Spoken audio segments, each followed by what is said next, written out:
జవాబిస్తే వాళ్ళు నాకు జవాబిస్తారు. ఇది పద్ధతి కాదు. పద్ధతి ఏంటంటే ఒకసారి భారతదేశంలో ఆల్ ఇండియా బంజారా సేవా సంఘ్ రెండుగా చీలిపోయింది. దాన్ని ఏకం చేయాలనే ఉద్దేశంతో శంకర్ పవార్ మీద చారిటీ కమిషన్లో ఉన్న కేసులు, అదేవిధంగా సిటీ సివిల్ కోర్టు అంటే సెషన్ కోర్టులో వేసిన కేసులన్నీ విత్డ్రా చేసుకోవడం జరిగింది. కోర్ కమిటీ నిర్ణయించింది ఏంటంటే ఎప్పుడైతే సీటు ఖాళీ అవుతుందో అప్పుడు మాత్రమే మనకి రిక్వెస్ట్ చేయాలి.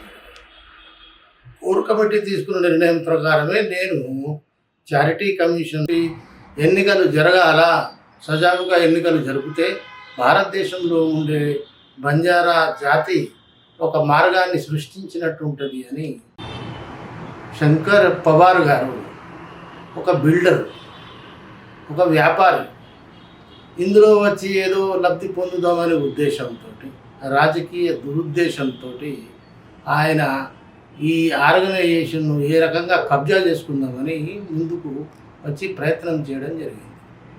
ఇది 2019లో అనామత్ ఎవరు ఎన్ఈసి మీటింగ్ పిలవకపోయినా కేవలంగా మన బంజారా సేవా సంఘ్ సభ్యులు, అదేవిధంగా మన యొక్క పౌరాగఢ సభ్యులు, అదేవిధంగా మన రాష్ట్రంలో ఉండే సేవాగఢ సభ్యులతో కలిసి వాళ్ళంతటా వాళ్ళు ఏకంగా మేము ఎన్నికైనామని ఘోషించుకున్నారు, ప్రకటించుకున్నారు. నేనంట ఎప్పుడైతే తిలావత్ గారి పీరియడు, రాజీవ్ నాయక్ గారి పీరియడు వేకెంట్ కాలేదో, ఆ సీట్లు వేకెంట్ కానప్పుడు 2019లో శంకర్ పవార్ ఎలా ఎలక్ట్ అవుతాడు అని ఒక కేసు వాడి మీద. ఇంకొక కేసు ఎందుకు వేసామంటే వాడు దొంగదారిన చారిటీ కమిషన్ను మభ్యపెట్టి ఇంకొక ఆర్డర్ తెచ్చుకుని నేనే అధ్యక్షుడిని, అది గమనించి ఇంకొక కేసు పెట్టడం, మోసం చేస్తున్నాడు కనుక మూడవ కేసు కూడా చారిటీ కమిషన్లో వేయడం జరిగింది. అయితే అధ్యక్ష పదవిలో రాజీనామా చేసినారు. రాజీనామా చేసిన తర్వాత ఎన్నికలు నిర్ణయించడం జరిగింది. మే 20 తారీఖు నాడు గిరిజన భవన్లో ఎన్నికలు జరపాలని నిర్ణయించడం జరిగింది. ఆ ఎన్నికలను జరపనీయకుండా ఆ ఎన్నికలకు అడ్డుకోవాలని దురుద్దేశంతో అడ్డుకోవడం జరిగింది. అందులో ప్రధాన పాత్ర దరిద్రుడు, దుర్మార్గుడు, పెద్ద మనిషి అయిన శంకర్ పవార్ గారి పాత్ర ఎక్కువగా ఉంది. అదేవిధంగా వాడికి తోడుగా ఎమ్మెల్సీగా బీఆర్ఎస్లో సస్పెండ్ అయిన వ్యక్తి రాములు నాయక్ ఎమ్మెల్సీ గారు కూడా ప్రధాన పాత్ర పోషించారు. ఆయనకు తోడుగా ఎస్సీ ఎస్టీ కమిషన్ సభ్యుడు కిషన్ సింగ్ రాఠోడ్ గారు కూడా వారికి వత్తసు పలకడం మొదలుపెట్టారు. వీళ్ళ ఉద్దేశం ఏంటంటే మేము ఏ రకంగా ఈ రాష్ట్రంలో అధ్యక్ష పదవిని అదేమో వారికి దక్కటం లేదు. ఎలక్షన్లో వచ్చిన వాళ్ళందరూ నార్త్ ఇండియా నుంచి ఎక్కువ మంది వచ్చిండ్రు, సౌత్ ఇండియా నుంచి ఉన్న వాళ్ళందరూ వచ్చిండ్రు. సజావుగా జరగవలసిన ఎలక్షన్ను సజావుగా జరగనివ్వకుండా అడ్డుపడి దాన్ని పోస్ట్పోన్ చేద్దామని ప్రయత్నం చేసినారు.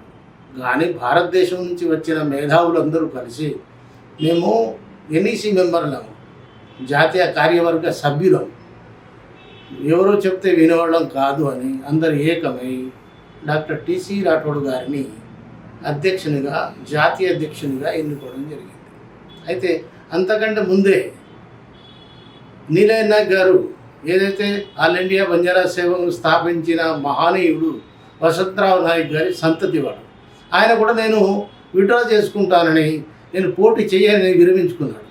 అదేవిధంగా మాజీ ఎంపీ సీతారాం నాయక్ గారు కూడా మేము ఒక మంచి పదవిలో ఉండి దేశానికే మేము మేలు చేసిన వాళ్ళం, మేము ఈ ఎన్నికలో పోటీ చేయడం అంటే మా అంతటా మేము ఊరి వేసుకున్నట్టు పోటీ చేయము, మేము ఆశీర్వదిస్తామని ఆయన విరమించుకోవడం జరిగింది. అదేవిధంగా బీకే నాయక్ గారు అతను కలెక్టర్గా పనిచేసినాడు. నువ్వు యునానిమస్గా నన్ను ఎంపిక చేసుకుంటే నేను ఉంటానే కానీ నేను పోటీ చేసి ఎన్నికలు చేయడం అనేది ఒక కలెక్టర్ స్థాయి మనిషికి తగని పని, నేను ఆ పని చేయను అని ముగ్గురు విడ్డ్రా అయినారు. అదేవిధంగా మాజీ ఎంపీ భారతీయ జనతా పార్టీ సభ్యుడు అయిన ఉమేష్ జాదవ్ గారు నేను కూడా విరమించుకుంటున్నాను, నా వల్ల కూడా కాదు అని ఆయన స్టేట్మెంట్ ఇచ్చినాడు. అది మీకు వినిపించిన మీరు చూడండి. ఈ విధంగా అందరూ 5 అభ్యర్థుల్లో 4 విరమించుకున్న తర్వాత పాపం బలవంతంగా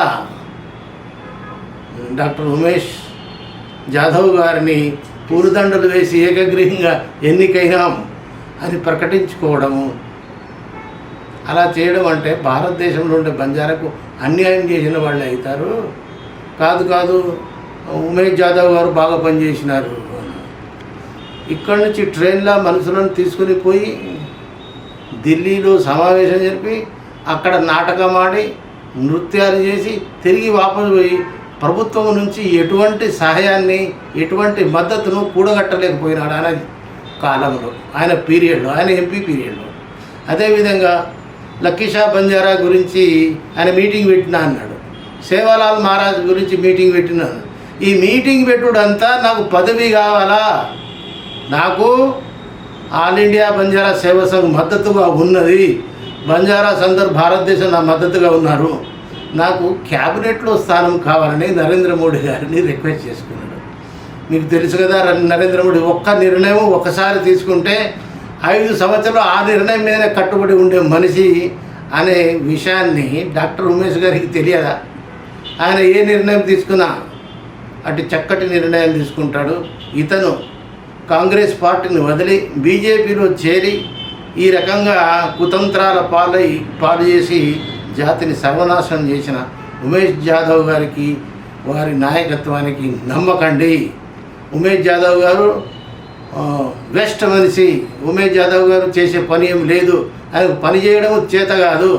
మేము అందరం కలిసి భారతదేశంలో ఉన్నవాళ్ళం, రేపు ఆయన బహిష్కరించడానికి కూడా సిద్ధంగా ఉన్నామని, ఒకవేళ ఆయన తన యొక్క పంతాన్ని మార్చుకొని నేషనల్ ఎగ్జిక్యూటివ్ కమిటీ మెంబర్లు తీసుకున్న నిర్ణయాన్ని గౌరవిస్తే తప్ప, గౌరవించలేదనుకో ఒక డెలిగేషన్ ప్రధానమంత్రి నరేంద్ర మోదీ గారి దగ్గరికి వెళ్ళి, అదేవిధంగా బీజేపీ పార్టీ జాతీయ అధ్యక్షుని దగ్గర వెళ్ళి ఈయనకు వ్యతిరేకంగా జాతిని చీల్చే పన్నాగాన్ని బహిర్గతం చేసి ఈయన పదవి ఆశ గురించే ఈయన చీల్చినాడు కనుక ఈయనకు భారతదేశంలో ఉండే జాతి, బంజారా జాతి వీరికి మద్దతు పలకకూడదు అని తెలియజేస్తూ ఈ ఎన్నికలో గెలిచిన డాక్టర్ టీసీ రాఠోడ్ గారికి కంగ్రాచ్యులేషన్ చెప్తున్నాను.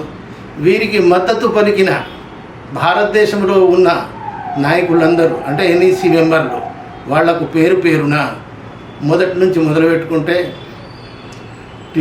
టీసీ రాఠోడ్ గారు ఎన్నికైన వ్యక్తి, అదేవిధంగా నీలయ్ నాయక్ గారు, డి రామానాయక్ గారు కర్ణాటక నుంచి, జలజా నాయక్ గారు ఫ్రమ్ కర్ణాటక, అదేవిధంగా ఉత్తర భారతంలో కేజీ బంజారా గారు, అదేవిధంగా చౌహాన్ గారు, అమర్ సింగ్ గారు, సీతారాం గారు, అదేవిధంగా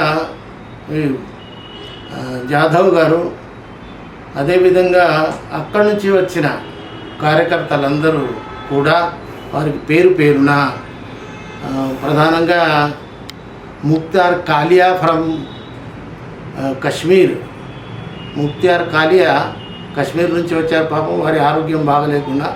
అదేవిధంగా పున్నం చంద్ లభానా గారు రాజస్థాన్ నుంచి వచ్చారు. అభయ్ సింగ్ పర్మార్ గారు హిమాచల్ ప్రదేశ్ నుంచి వచ్చినారు. భారతదేశంలో వచ్చిన వాళ్ళందరికీ పేరున వారికి ధన్యవాదాలు తెలియజేస్తూ, వచ్చిన మా కృతజ్ఞతలు తెలియజేస్తున్నాం.